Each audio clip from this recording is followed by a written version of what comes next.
Hi, my name is Honey.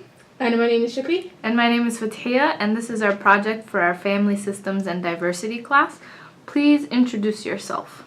Hi, I'm Vera. I was born in California, but my family is originally from Pakistan and India, and then after the partition of Pakistan and India, we migrated to Chennai, which is in South India. Okay, cool. Can you tell us a little more about your family structure, like how many kids were in your family and things like that? Sure. So, I have two siblings. My brother is 9 years older, and my sister is 7 years older. My parents are currently divorced, but they separated around 4 years ago or so. And we have lots of extended family. I have like 16 plus cousins on my mom's side, and even more first and second cousins, and lots of aunts and uncles. All right, cool. When your parents were married, or I guess even now, have you seen any like specific gender roles or things like that, like who has what certain duties in the house or outside of the house? Sure, yeah. So my mom has actually told me a lot of stories about that. My parents got an arranged marriage when my mom was 17 and my dad was 27. And my grandparents actually wanted all of their children. My mom has 5 sisters, and he wanted all of them to be married before they were 18 or so. And there were definite gender roles. My mom would always tell me stories about how she was first someone's child, and then all of a sudden she became someone's wife. And she didn't really know how to cook that much, and she didn't really know how to take care of a household, but then shortly after she got married, she was expected to be like a dutiful daughter-in-law, a wife, and she would not just have to cook for my dad, but she would have to cook for his entire family as well. And she learned how to do a lot of that through her in-laws or my dad's family. And she was working essentially from home, but my dad did most of the working while my mom took care of the kids and did a lot of the cooking and housekeeping and things like that. Okay. How long did your family live in India? So were your siblings born in India? No, so actually that's really interesting.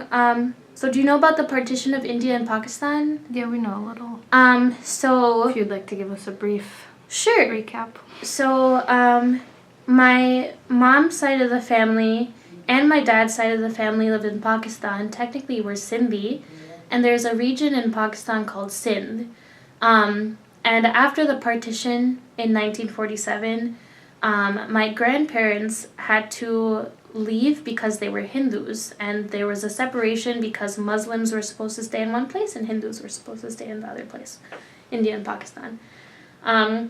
And my dad's side of the family, generations and generations of them had lived in Sindh, but they had to migrate to India. So my grandparents on my dad's side, my grandpa told me a story of actually he hopped on a boat the night of the partition, and he didn't know where it was going, and he ended up in the Philippines. So we had to start a new life in the Philippines. And then my dad grew up in the Philippines too. So both of my siblings were actually born in the Philippines, and they stayed there pretty much until my mom became pregnant with me. And then my uncle, my dad's brother, came to California to see if there were any job opportunities in the States. And then so the rest of my family migrated to California. So I was born in California, and my siblings were born in the Philippines. And my mom's side of the family, after the partition, they migrated to South India, to Chennai. And so my mom was born and raised there, and my grandparents lived there after the partition. And then she migrated to the Philippines after she got married to my dad. Cool. So going back to family structure and kind of gender roles, who was considered like the head of the household, and who made decisions, and who had to be followed, and how strict was that? So my dad was considered the head of the household, but more so than my dad, it was my grandpa on my dad's side. And we actually lived with my grandparents. It's common in India to have multiple generations live in the same house rather than having kids leave when they're 18. So when I was younger, I lived with my grandparents, and my grandpa made most of the decisions. And then once my dad and my mom and my siblings and I moved to a separate house, it was my dad who was making the decisions. And I think that caused a lot of tension between my parents because my mom wanted to raise us differently than my dad wanted to raise us, and they had different priorities.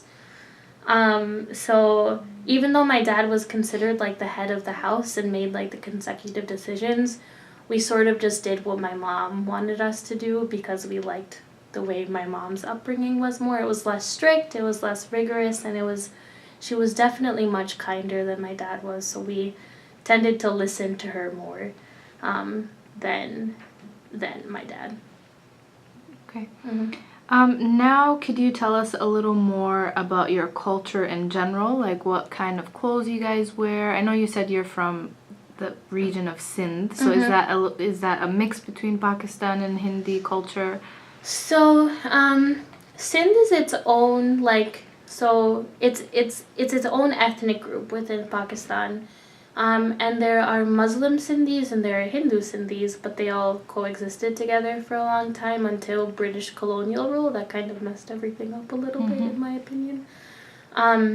So my family, we're Hindu Sindhis, but particularly like within Sindhis, they follow their own sort of religion and their own sort of gurus and swamis. And the language that they speak is Sindhi, which is very similar to Hindi. And so my grandparents speak Sindhi, my parents speak Sindhi. It's actually an endangered language now because Sindh got broken up after the partition. So after like the diaspora happened and everybody moved, the language started and the culture sort of started to dissolve. But we have like sort of a distinct like food group. We like eat different foods and speak a different language and practice sort of different religions than other regions in India and Pakistan. So for Sindhi people, we have kind of it's like leans more towards like what is now Pakistani food, and Sindhi is closer to Hindi, but Urdu is also very close to Hindi, but it uses Devanagari script, which is the same kind of orthographic writing as Hindi, and not Arabic script, which is the same as Urdu. But I don't know, I wasn't really exposed to a lot of Indian or Sindhi culture or Pakistani culture really growing up because I was born and raised in the US. And there was a pressure to try to be like normalized into American like US culture. And even though I grew up speaking Hindi and Sindhi and my mom spoke Tamil too, which is the language of South India, I had an accent, like a really heavy accent when I was in elementary school and in kindergarten. And my teachers told my mom to stop speaking to me in those languages at home, so people would have a better time understanding me. So I think after that happened, my mom was just kind of like, okay, we should try to make sure that they're more like westernized or whatever so they fit in more and not like ostracized too much. But I think after starting college, I have tried to like reconnect to my like Indian and Sindhi roots. So yeah, so I'm still like learning more about it. Okay. So we want to talk a little more about marriage and family life. So are arranged marriages common? Are they required? How does that really work? So they're really common. They have like they distinguish between like if one of my cousins gets married, my aunts or uncles ask whether it was an arranged marriage or a love marriage. There's like two distinctions.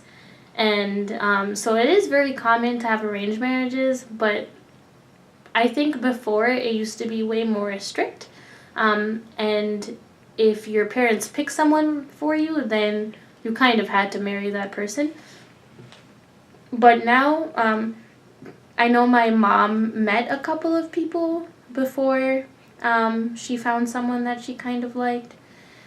So there's like the option of that, and my uncle recently like around 8 years ago, had an arranged marriage too, and he did it through a website called shadi.com, which means marriage.com. So it's kind of like Tinder or like dating sites, but it's specifically for marriage. And you just like meet people, and then you ask your parents about that person, and then you just kind of like get matched. So with the new technology that's coming, there's like shadi.com, and there's like there are like more arranged marriage websites too. So it gives the person more of an individual choice, but the goal isn't dating, it's like just marriage. And I think that's something that's less and less, it's becoming more of the children's choice in our generation. And so, yeah, like I have cousins who say that they want to have an arranged marriage, and I have cousins who are getting married to people who like love marriages. Even I have 2 cousins who just got married to people outside of like Indian ethnicity and Indian race. So yeah, I think it all just depends. Okay. Can you tell us more about the concept of the dowry and what exactly that is and who has to pay it and things like that? Sure. I mean, I don't know if the dowry is as common anymore.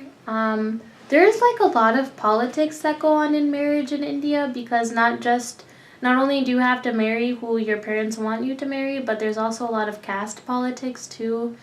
The caste system isn't as common, or isn't as, like, obviously its legacy is still prevalent within our generation, but it's not as big of a factor in more urban areas in India. But yeah, so the dowry is essentially just like bride price. So you find a suitable husband, a suitable groom, and then the bride has to come up with like a dowry, or it doesn't even have to be just money. It can be money, jewelry, and assets. Like if you have a farm, you could give a portion of your farm. If you have, or just like specific animals. If you have a house, it's just things to give to the bride's family as an like your daughter plus this dowry or this bride price. I think, and like it's sort of the same with arranged marriages. There's more freedom or choice that goes in with that now. I have like a second cousin who got married, and the dowry was split between the husband and the wife. I've never really understood the purpose of the dowry myself. I'm sure there is like it's like entrenched in history, it's entrenched in politics, and I'm not super aware of it. And I think all of my aunts and my mom had to pay dowry to their husbands as well, even though they all ended up getting divorced or like remarried. So yeah. So it's common for the woman to pay them. Yeah, so the woman pays the bride the dowry. And I think that's more in like older times. Now it's like split, or there's no dowry. Okay. Cool. All right, another question we had was about religion. So what religion are you, if you're comfortable enough to share? And what practices are within your religion, holidays, clothes, things like that? So that was another point of contention between my parents, because my dad grew up being like Hindu Sindhi, which was like Hinduism specific to Sindhi. So they followed a specific guru. They had specific rituals and practices. I'm sorry, I'm like burping all the time. And things like that. Whereas my mom, her religion was Brahma Kumari, which is a sort of like a subsect of Hinduism. And it's a newer like religion or spirituality. And so I would say that growing up, I followed more so like Brahma Kumari. And what that means is that essentially like my mom, like there's a component of the religion called Raja Yoga where we're supposed to be like a soul or something. So there are less rituals involved in Hinduism. There's less god and goddess practice and things like that. So it's more just like meditation is the religion. Okay.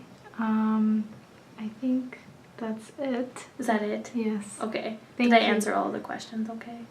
Yeah. Did we go over the time limit? No, you're fine. Okay. Thank you. Yeah.